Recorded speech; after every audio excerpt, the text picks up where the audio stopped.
The story you are about to hear is true. The names have been changed to protect the innocent. Fatima Cigarettes, best of all king-size cigarettes, brings you Dragnet on both radio and television.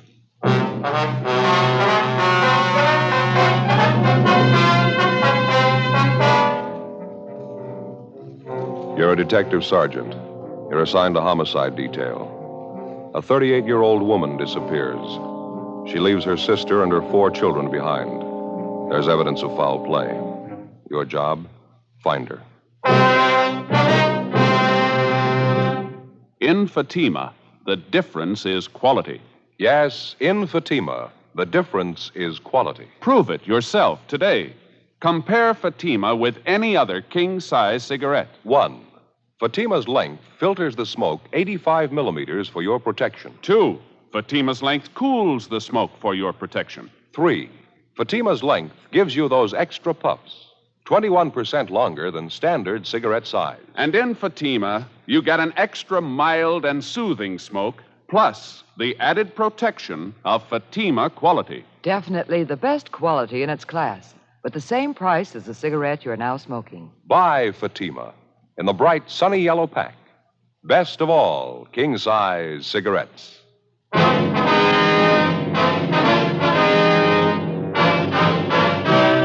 Dragnet, the documented drama of an actual crime. For the next 30 minutes, in cooperation with the Los Angeles Police Department, you will travel step by step on the side of the law through an actual case transcribed from official police files. From beginning to end, from crime to punishment, Dragnet is the story of your police force in action. It was Monday, June 3rd. It was overcast in Los Angeles. We were working the day watch out of homicide detail. My partner's Ed Jacobs. The boss is Thad Brown, chief of detectives. My name's Friday. I was on the way back from communications, and it was 8:15 a.m. when I got to room 42. Homicide. Joe, what's doing? Hi, Brian. You seen Ed? He went down the hall a minute, said he'd be right back. Oh, thank you. I don't see anything in the book. Nothing new, huh? Not much. Pretty slow. How's your mother, Joe? Heard she wasn't feeling too well. No, she's not, as a matter of fact. Doctor says it's anemia. It's going to take a little time to get over it, I guess. No, sorry to hear it. I got to do some checking down at the auto desk. If I get any calls, have them switch it down there, will you? Yeah, I sure will, Brian. Thanks. You betcha. Oh, excuse me, Ed. Pardon me, Tom. Hi, Ed. What'd they give you? Missing report, woman. How about the mail? No, it's nothing. That the missing report there? Yeah, it's all here. Some woman out on 64th Street, name's Rose Baker. She's been gone about a week. Mm-hmm. Last seen Tuesday, May 27th, 10 p.m. Who's this that made the report? Carl Shelton? Who's he? It's her boyfriend. Miss Baker's husband died about 5 years ago. She's been running around quite a bit since then. Had a lot of man trouble. Well, she disappeared before then, huh? Yeah, half dozen times. Never been gone this long, though.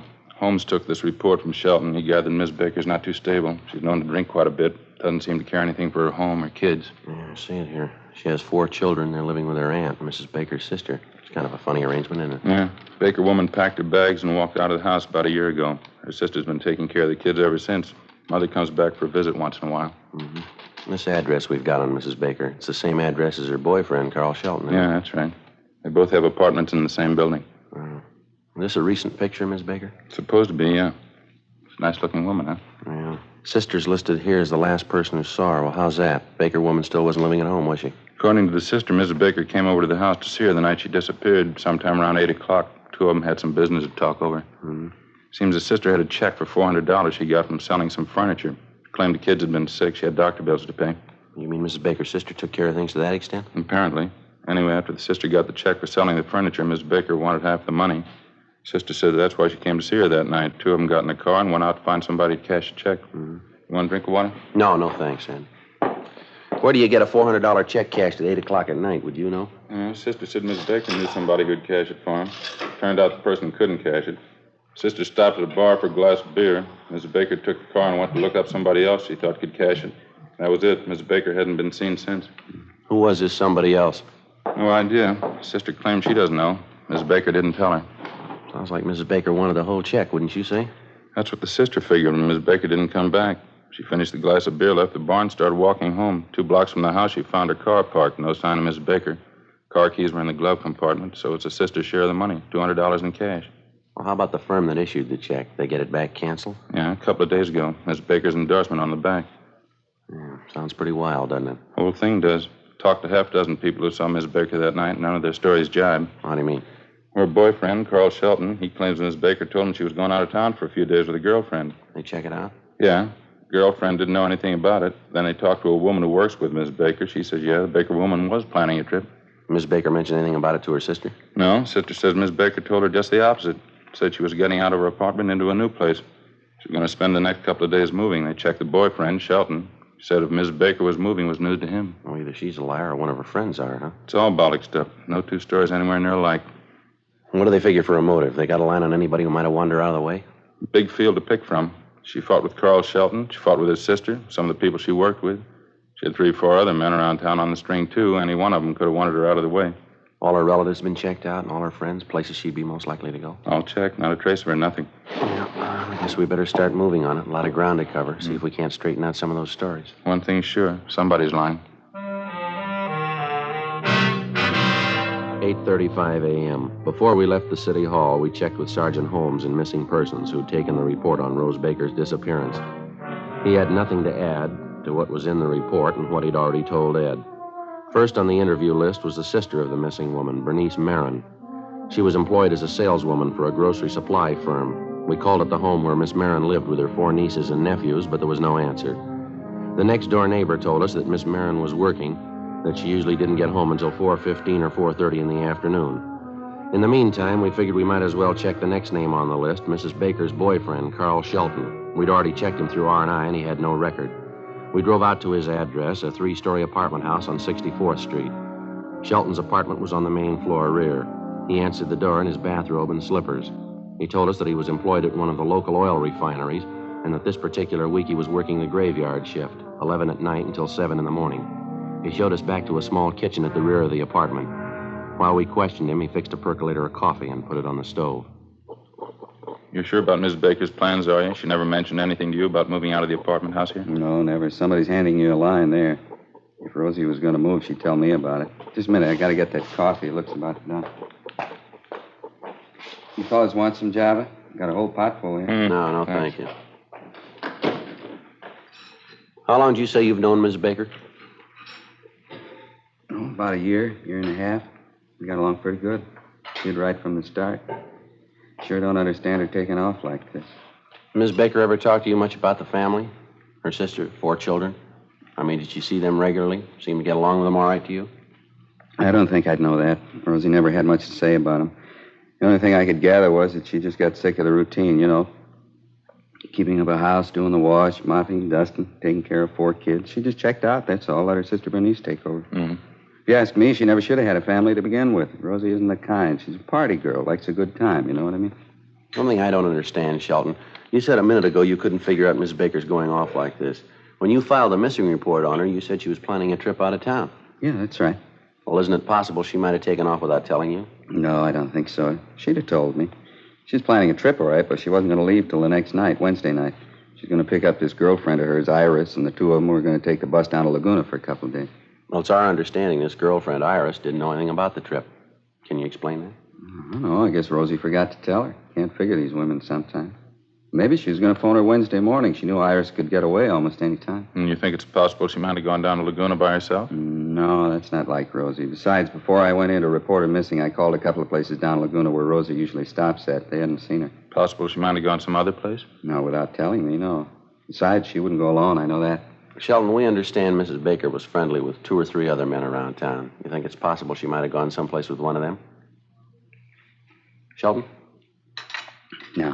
No, I can't buy that. If it was 8 months ago, I'd say maybe, but not now. Why not? Well, we had it out, that's all. It was all settled. She wouldn't do anything like that again. You pretty sure about that, are you? Yeah, positive. I don't get it at all. She wouldn't do that to me, taking off, just packing up and leaving. Rosie wouldn't do that to me. Well, she's got 4 children. Yeah. She did it to them. We questioned Carl Shelton for another half hour, but he failed to come up with anything in the way of a definite lead. 10:40 a.m. We drove to the home of the missing woman's girlfriend, an Iris Kirby. 2 things she was pretty definite about. She knew nothing about an out-of-town trip Mrs. Baker was supposed to have planned for the 2 of them. And secondly, she had no use for Carl Shelton. She told us that Shelton was her ex-boyfriend and that she had introduced him to Rose Baker and that shortly after that he dropped her. A few weeks later, Shelton began to keep steady company with Mrs. Baker. Outside of her personal grievance against Shelton, Iris Kirby had nothing to offer in the way of a lead to the whereabouts of her friend.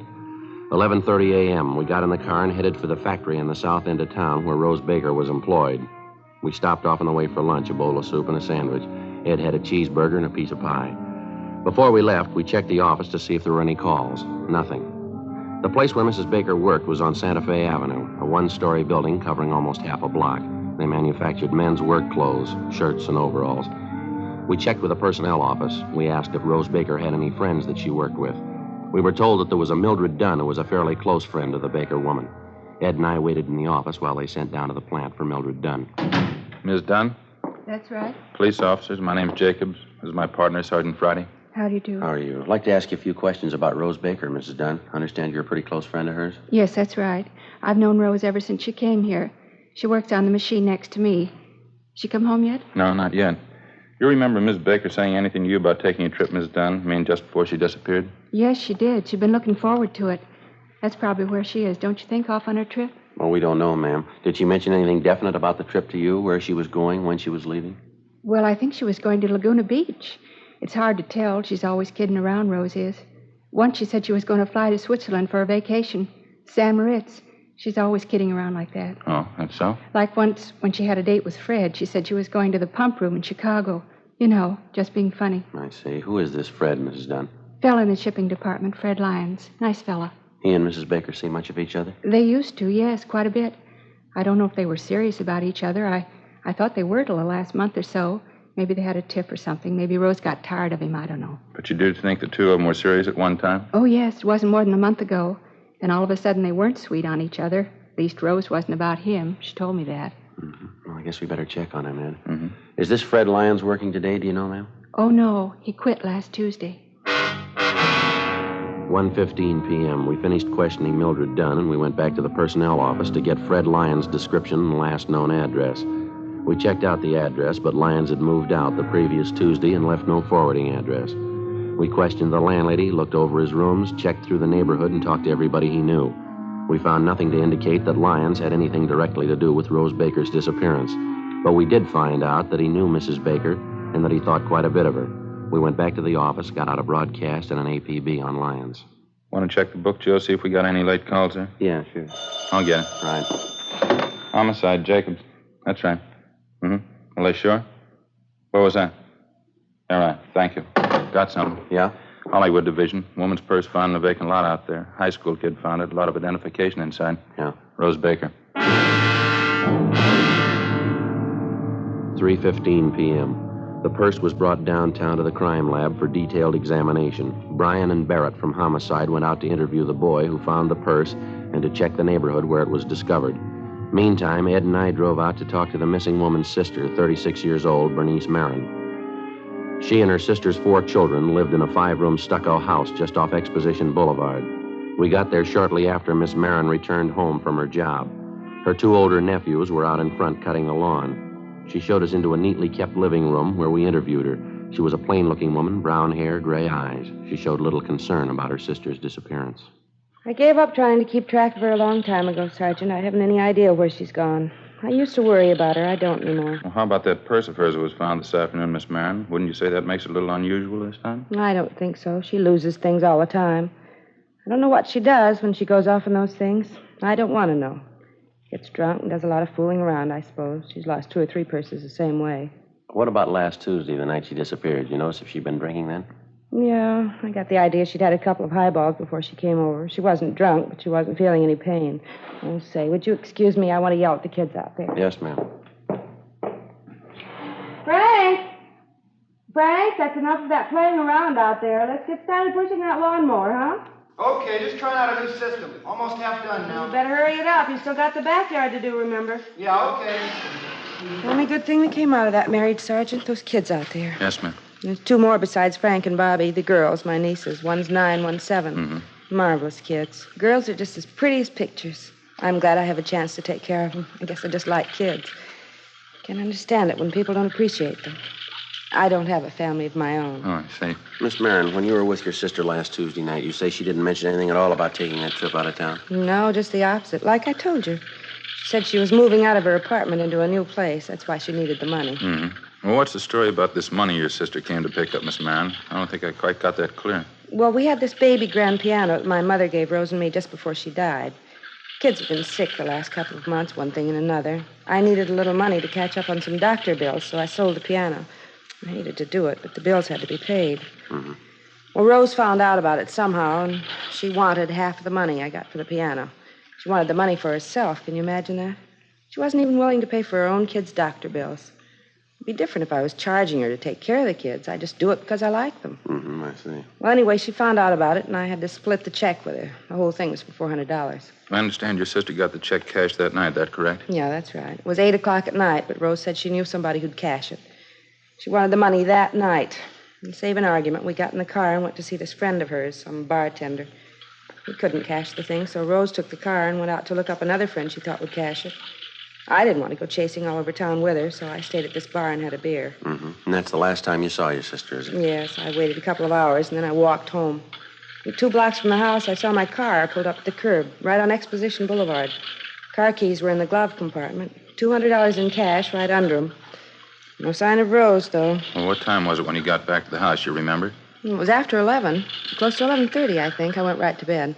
And since that time, you've had no indication where your sister might have gone? No phone calls, no letters, no word from one of her friends who might have seen her? No, not a thing. She's in trouble. You can understand why. It's been coming for a long time. Last 5 years, going downhill all the time. She's no good, Sergeant. I don't know how it happened. She's just no good at all. Thank you very much, Miss Marin. Thank you, ma'am. Oh, not at all. No trouble. Guess I better get dinner started for the kids. Well, if you hear anything about your sister, we'd appreciate it if you'd give us a call. Yes, all right. It's going to be the same old story. Same thing all over again. You can bet on it. Ma'am? She'll come back when the money's gone. 5:15 p.m. Ed and I drove back downtown and went directly to the crime lab. The missing woman's purse, which had been found in the vacant lot out in Hollywood, had been examined thoroughly. They'd found nothing that would provide us with a new lead.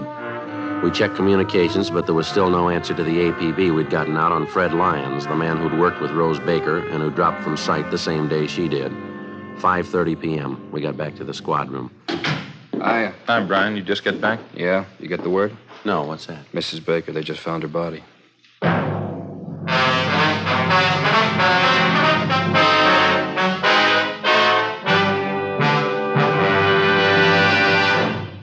You are listening to Dragnet, authentic stories of your police force in action. Comparison proves Fatima quality. Prove Fatima quality yourself today. Compare Fatima with any other king-size cigarette. 1. Fatima's length filters the smoke 85 millimeters for your protection. 2. Fatima's length cools the smoke for your protection. 3. Fatima's length gives you those extra puffs, 21% longer than standard cigarette size. And in Fatima, you get an extra mild and soothing smoke, plus the added protection of Fatima quality. Friends, to show our confidence in Fatima, we make this money-back guarantee. Buy a pack of Fatimas. Enjoy Fatima quality, extra mildness, and superbly blended tobaccos. If you're not convinced Fatima is better than the king-size cigarette you're now smoking, just return the pack and the unsmoked Fatimas by August 1st, 1952, for your money back plus postage. Fatima, Box 37, New York 1. Remember, because of its quality, its extra mildness, its better flavor and aroma, more smokers now insist on Fatima than ever before. Insist on the best. Fatima, extra mild and soothing, plus the added protection of Fatima quality. Smoke Fatima. Best of all, king-size cigarettes.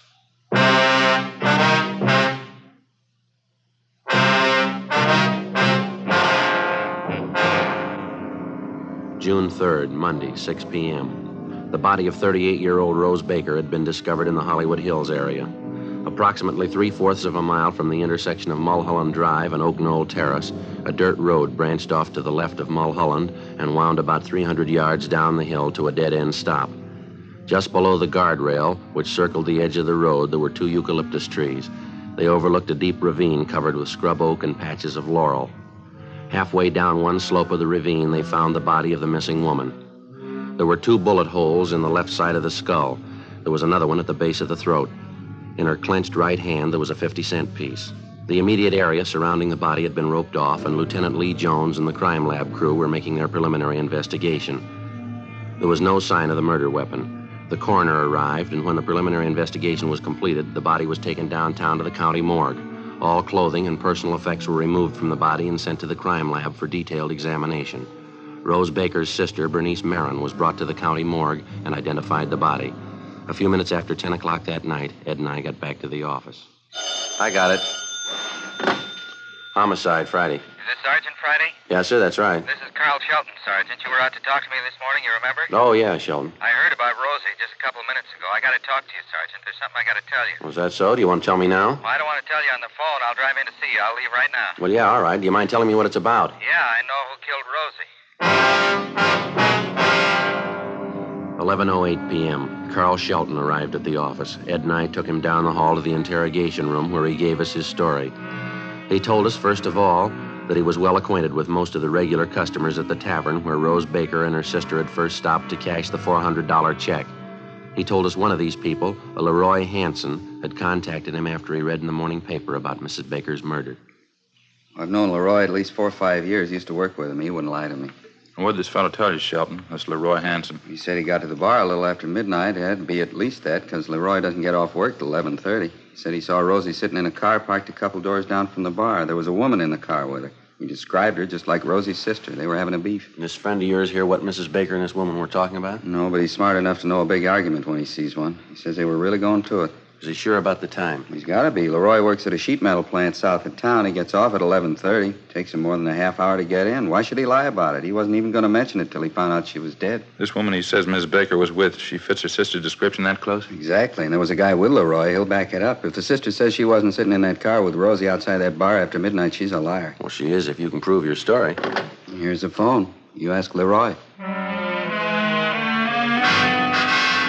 11:22 p.m. We put in calls to both of the men who were supposed to have seen Rose Baker and her sister Bernice sitting in a parked car outside the tavern 6 nights before. Both of them corroborated Carl Shelton's story down to the last detail. They were especially certain about the time. Bernice Marin told us that on the night her sister Rose disappeared, she hadn't seen her after 9:15 p.m., and that she had walked home and was in bed by 11:30. Both Leroy Hansen and his friend told us that they had seen Rose Baker and a woman answering her sister's description sitting together in a car parked outside the tavern. They were both certain at the time that it was well past midnight. We made a check on Leroy Hansen and his friend. As far as we were able to find out, there was no logical reason why they should lie about what they'd told us. Ed and I got in the car and drove out to the home of Bernice Marin, just off Exposition Boulevard. It was 20 minutes past midnight. We rang the front doorbell and got her out of bed. Oh, hello, officers. Didn't know who it was. Come in. Thank you, ma'am. Oh, you have to wait long before I answered. I sleep pretty sound. Afraid we'll have to ask you to get dressed, Miss Marin. I'd like to talk to you downtown. Why? What's the matter? Well, some more questions we have to ask you, ma'am. A few more things we have to clear up about your sister. It's pretty important. Well, I've told you everything I know. I don't like to go out and leave the kids alone at night. What is it you want to ask me about? Well, you told us the last time you saw your sister was about 9:15 last Tuesday night, Miss Marin. Yes, that's right. We've got a couple of people who claim they saw you with your sister after midnight Tuesday. You were sitting with her in your car parked outside a tavern. You're having an argument with her. At least 2 people saw you, and they'll swear to that. No, that couldn't be right. They claim it is. They say it was after midnight and they saw me with Rose? Yes, ma'am, that's what they say. And you believe it? You believe it was me? Yes, ma'am, we do. You think I killed Rose, is that it? Yes, ma'am, we think so. How about it, Miss Marin? It'll take me a minute to get my clothes on. I want to talk to the oldest boy, my nephew Frank. Would it be all right? I'll have to go along with you. All right. This way, down the hall. All right. In here. I don't want to wake the other kids if I can help it. All right. Frank. Wake up, Frank. Frankie. What do you want, Aunt Bernice? I hate to wake you up, Frankie. I'm going to have to go downtown tonight. I'm leaving now. In case I'm not here when you and the kids get up, I want you to take care of everything, all right, honey? Yeah, okay. What do you have to go downtown for? Well, it's something about your mother, Frank. Might take a little time. You see the girls get off to school on time in the morning, won't you? Bobby, too. The sandwiches are all made. They're in the icebox. All you have to do is put them in a paper sack, all right? Yeah, okay. Why do you have to go now? Can't you wait until tomorrow? No, I'm afraid not, honey. You take care of everything, huh? Make sure all the doors are locked. And don't forget to feed the dog. No, I won't forget. What's the matter? Is there anything wrong? No, of course not. Now, if something happens so I can't get back tomorrow, I'll call you on the phone, all right? Yeah, okay. You be sure and call, huh? I'll call you, honey. You go to sleep now, huh? It'll be all right. You get some sleep. Good night, Frankie. Yeah, okay. Good night. I'm sorry to keep you waiting. I had to tell Frank what to do. The kids wouldn't understand. I mean, if they woke up and didn't find me here. Yes, ma'am. What'd you do with the murder gun, Miss Marin? Out in the garage, I'll show you. I had her 4 kids to raise. It's not easy. You know what it costs to feed them, put clothes on their back? It's not the kids I minded. They're wonderful. I love every one of them. I'm glad to get the chance to raise them. Never married myself. Never had any of my own. Mm-hmm. Hasn't been easy at all, working all day, coming home and cooking for them, doing the wash, trying to keep the house clean. Rose never gave me a dime to pay a bill, for her own kids, too. She gave us nothing, and she tried to take everything, tried to bleed me for my last dollar. She cashed the check that night and said she was going to keep all the money. I couldn't stand anymore. We argued, and I killed her. Yeah, well, I'm sorry, ma'am. We'll have to go. Yes, all right. What'll I do, Sergeant? What'll I say? I advise you to tell the truth. You'll get a fair trial. I know that. It's not what I mean. What do you mean? Inside there, what am I going to say? How'll I explain it? Ma'am? The kids. How do you tell 4 kids you killed their mother?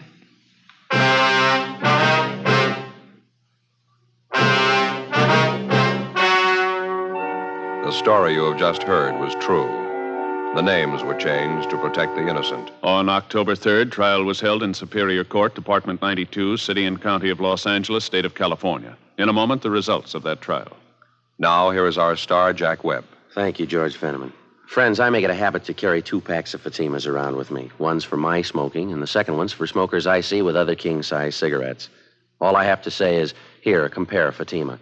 I know they're going to be sold on Fatimas the next time we meet. How about comparing Fatima yourself? You'll find Fatima's length filters the smoke 85 millimeters, cools the smoke, all for your protection. You get those extra puffs because Fatima is 21% longer than standard cigarette size. And Fatima gives you an extra mild and soothing smoke, plus the added protection of Fatima quality. Prove it today. Buy Fatima.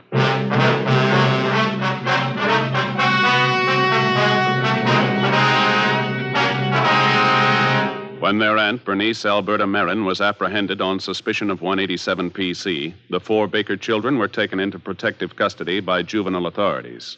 Bernice Marin was indicted for murder and entered a plea of self-defense. She claimed that at the time of the murder, her sister attacked her with a knife while they argued over the division of the $400 check. Bernice Marin was tried in Superior Court by a jury composed of 9 men and 3 women. She was found not guilty.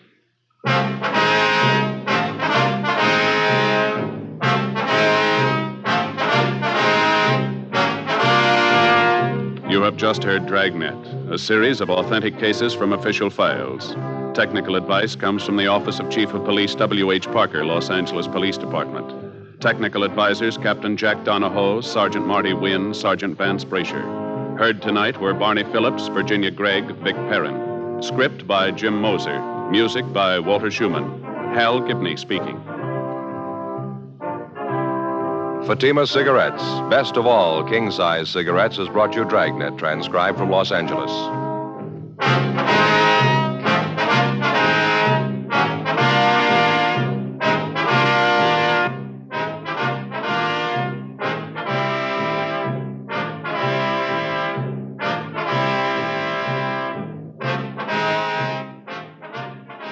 Next, it's Counter Spy on NBC.